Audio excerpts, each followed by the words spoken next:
On Saturday, in my last XLM price prediction, I gave you this short. It was a pixel perfect short. Could have gotten on Friday, but on Friday we short a bunch of other stuff. VOOX was curving down, and I will not waste a second of your time. I'll give you my price prediction ASAP, but keep in mind this video is no financial advice.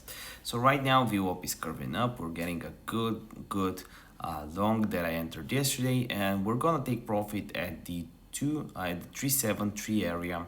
Right below the 368 area of this week, and basically it aligns with the time price average price and everything else. Main concept of this is basically an overall strength in the market, plus we have VOOX curving up right now on Ubuntu, which is very bullish. I'm very happy about. So this is basically how I'm planning to play this out. Let me know your thoughts in the comment section down below, and yeah, see you next video.